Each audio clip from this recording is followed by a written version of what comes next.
مصر میں صدارتی انتخابات اب صرف ایک ماہ کی دوری پر رہ گئے ہیں۔ یہ وہاں پر صدر حسنی مبارک کے طویل دور اقتدار کے بعد پہلے باضابطہ انتخابات ہوں گے۔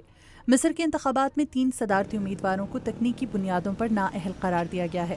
نااہل قرار دیے جانے والے امیدوار حازم صلاح ابو اسماعیل کے حامیوں کا کہنا ہے کہ ان کے لیڈر پر پابندی انہیں ووٹ ڈالنے سے روکنے کے مترادف ہے۔ میں ووٹ ڈالنے نہیں جاؤں گا، اور اگر میں گیا تو اپنا ووٹ کسی کے لیے کاسٹ نہیں کروں گا۔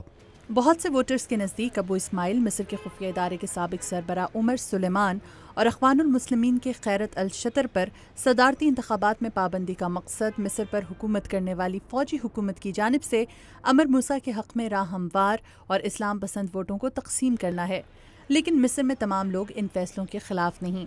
ووٹر حالہ کہتی ہیں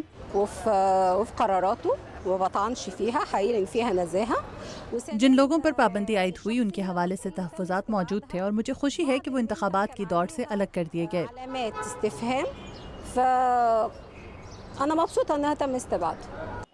ہشام قاسم سیاسی مبصر ہیں۔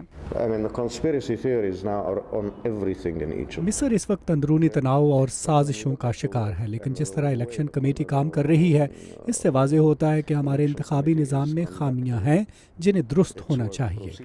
اخوان المسلمین نے الشطر کی جگہ دوسرا امیدوار نامزد کر دیا ہے، لیکن ماہرین کہتے ہیں کہ پارلیمانی انتخابات میں کامیاب ہونے والی جماعت اخوان المسلمین کے لیے دوبارہ کامیابی کا حصول اتنا آسان نہیں۔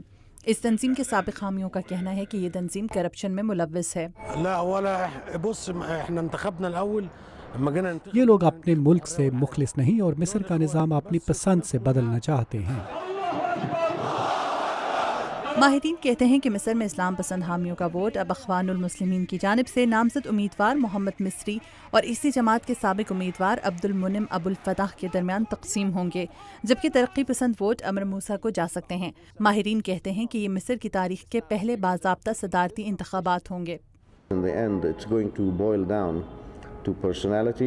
آخر میں معاملہ ذاتی پسند و ناپسند کا ہوگا۔ اگر آپ کا کوئی کامیاب جلسہ ہوا ہے تو یکدم آپ کے حق میں ووٹوں کا تناسب بڑھ سکتا ہے اور کسی دوسری جماعت کے کامیاب جلسے سے کم بھی ہو سکتا ہے۔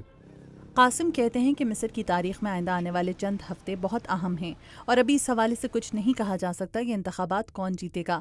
الزبتھ ایرٹ کے ساتھ مدیحہ انور، اردو VOA۔